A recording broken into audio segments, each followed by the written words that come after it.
मला कधी कधी असा जीव द्यायचा विचार येतो डोक्यामध्ये मी, आणि त्या थोड्याशा वाईट काळ आला म्हणून तुम्ही काहीतरी चुकीचा डिसिजन घेऊ नका. कुठलेही डिसिजन वाईट काळामध्ये घेऊ नका. असे इन्स्टंट डिसिजन घेऊ नका. आज स्वतःच्या जीवाचं वाईट करून घेऊ नका. तुमच्या मागं आहे ना तुमची फॅमिली आहे. किस्सा टाइम गाईज. तर मित्रांनो, ही जी गोष्ट आहे ही जानेवारी महिन्यातली आहे.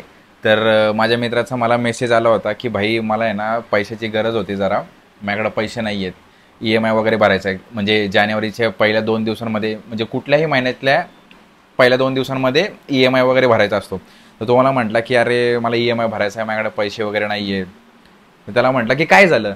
तर तो म्हटला की अरे माझा आहे ना जॉब गेला आहे, तर EMI पण भरायचा आहे आणि आईवडिलांना पण सांभाळायचं आहे. मला समजत नाही मी काय करू. मला कधी कधी असा जीव द्यायचा विचार येतो डोक्यामध्ये मित्राच्या. तो मित्र मला म्हटला की मला असा जीव वगैरे द्यायचा डोक्यामध्ये येतं. आणि जसं मी ऐकलं मी लगेच त्याला कॉल केला. आणि त्याने म्हणजे त्याला कॉल केल्यानंतर तो फोन उचलला. मी त्याला म्हटलं की भाडवे, तुझी कॉलर ट्यून काय होती आत्ताची, आममध्ये फकिंग मिलेनियर. हां, आणि तू फोन उचलला काय म्हणतोय की भाई मला EMI भरायचं आहे, माझ्याकडे पैसे नाही आहेत, मग कशाला कॉलर ट्यून ठेवायची. हां, मग म्हटलं की हे बघ तुला उदाहरण देतो की हे जे गाणं आहे आममध्ये फकिंग मिलेनियर, हे ज्यांनी गायलं आहे हनी सिंग, ठीक आहे, त्याच्या पण आयुष्यामध्ये असा काळ आला होता की तो 7-8 वर्ष इंडस्ट्रीमधनं गायब होता. म्हणजे त्याचे पण वाईट दिवस आले होते, ठीक आहे. तो पण कुठे दिसला नाही, घराच्या बाहेर पडत नव्हता किंवा त्याचं एक पण गाणं येत नव्हतं. सगळ्यांच्या आयुष्यामध्ये वाईट काळ येतात. तर हनी सिंगच्या आयुष्यामध्ये जेव्हा वाईट काळ आले होते तर तो 7-8 वर्ष इंडस्ट्रीमध्ये नव्हताच, त्याचं एक पण गाणं येत नव्हतं. मग त्यांनी विचार केला की कमबॅक करूया. मग त्यांनी एकदा कमबॅक करण्याचा प्रयत्न केला, तेव्हा फेल केला. दुसऱ्यांदा परत एकदा कमबॅक करण्याचा प्रयत्न केला, तो पण फेल केला. त्याच्यानंतर अजून लोकांनी त्याला ट्रोल केलं आणि तुम्हाला पण माहिती की कोणी ट्रोल केलं त्याला. तर तरीसुद्धा तो खचला नाही. आणि मग तिसऱ्यांदा जेव्हा त्यांनी कमबॅक करण्याचा प्रयत्न केला तेव्हा त्यांनी हे गाणं काढलं, आम मद फकिंग मिलेनियर. आणि त्याच्यानंतर ते गाणं एवढं जास्त चाललं की भाई एवढे स्टोऱ्या पडत होत्या इंस्टाग्रामवरती. त्या गाण्याशिवाय लोकांना दुसरं गाणंच सुचत नव्हतं, एवढं डेंजर गाणं. तो त्याच्यानंतर एवढा जास्त बूममध्ये गेला की विचारायलाच नको, एवढं बाप गाणं त्यांनी काढलं. आणि त्याच्यानंतर तो परत आला टॉपला. आता विचार करा, जेव्हा हनी सिंगचं स्ट्रगल चालू होतं 7-8 वर्षामध्ये, त्याचा वाईट काळ चालू होता, तो तर किती मोठा माणूस आहे. त्याची लाईफस्टाईल, त्याचं राहणीमान हे केवढं डेंजर असेल. म्हणजे त्याला असं जर त्याचं घर जर बघितलं ना तर तो एवढं भारी घर असेल त्याचं. म्हणजे त्याला त्याची लाईफस्टाईल जी आहे की बाबा त्याचं 1-2 लाखाच्या वरती शॉपिंगला गेलं तर काय होतच नसेल. म्हणजे तिथून एवढ्या मोठ्या पोझिशनवरनं पार झिरोला येणं आणि झिरोतनं परत वर जाणं, ठीक आहे. एखादा माणूस जो असतो ना शून्यातून वर जायला त्याला प्रॉब्लेम नसतो, पण जर तो 100ला असेल आणि झिरोला येत असेल आणि परत त्याला वर जायचं असेल तर ही गोष्ट खूप अवघड आहे. तर तरीसुद्धा हनी सिंगनी केली. आणि माझ्या मित्राला मग मी तेच सांगितलं की भाई जर तो करू शकतो तर तू का नाही करू शकत.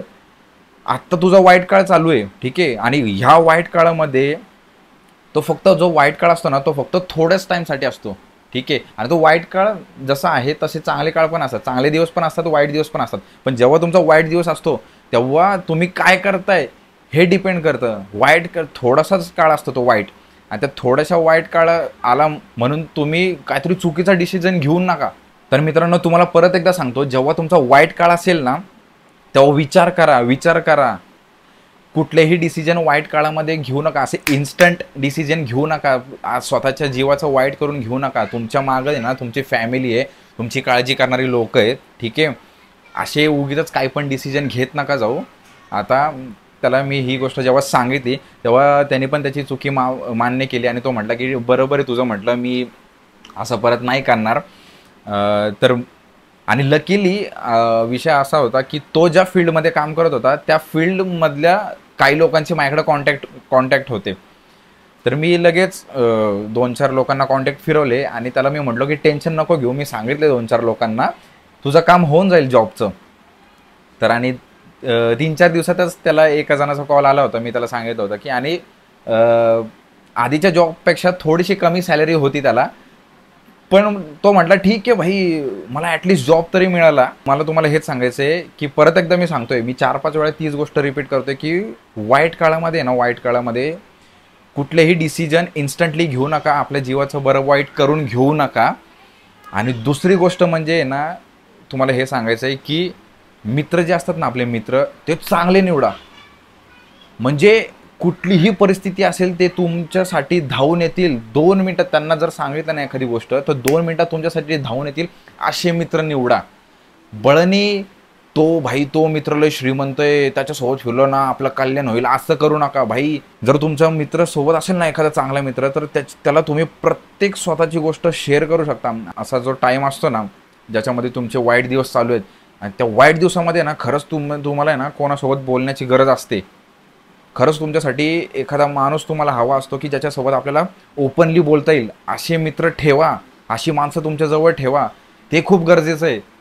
आणि काय होतं, कधी कधी आहे ना समोरचा माणूस आपला जो मित्र असतो ना, तो एवढा भारी, भले ना ते येड्यासारखे वागत असतील किंवा मजा मस्ती करत असतील किंवा फालतूपणा करत असतील, पण काय म्हणतात की आपल्या वाईट काळामध्ये ना तेच सगळ्यात पहिल्यांदा उभं राहतील ना, असे मित्र बघा. कारण कधी कधी काय होतं, ते येड्यासारखं जरी करत असेल ना तरी तो सल्ला भारी देतो, लय भारी सल्ले देतात ते. आणि मग त्याच्याचमुळे ना एखाद्याचं मन किंवा माइंड आहे ना ते डायव्हर्ट होतं. आणि असले विचार आहेत ना की बाबा जीवच द्यायचा आहे, मला नाही राहूशी वाटत आहे, हे असे विचार येत नाहीत. तुम्ही घरामध्ये त्या टाईमला एकटं राहू नका. तर बाकी काय नाही, मला एवढं सांगायचं होतं की वाईट काळ येतो मित्रांनो सगळ्यांच्या. माझ्या पण लाईफमध्ये, आपल्या मित्रांच्या पण लाईफमध्ये असतो, सगळ्यांच्या लाईफमध्ये वाईट काळ असतो. तर तुम्ही फक्त त्या वाईट काळामध्ये इन्स्टंट डिसिजन घेऊ नका. बाकी लाईफ मस्त चिलमध्ये जागा, बाकी काही प्रॉब्लेम नाही आहे. आणि तुम्हाला मजेशीर किस्से किंवा ज्या गोष्टी माझ्या लाईफमध्ये घडल्यात त्या मी तुम्हाला सांगत राहीलच. आणि लवकरच अजून एक मजेशीर किस्सा मी तुमच्यासाठी घेऊन येईलच. भेटूया आपण मग नेक्स्ट व्हिडिओमध्ये. झापूक झुपूक सुप्रीमसी.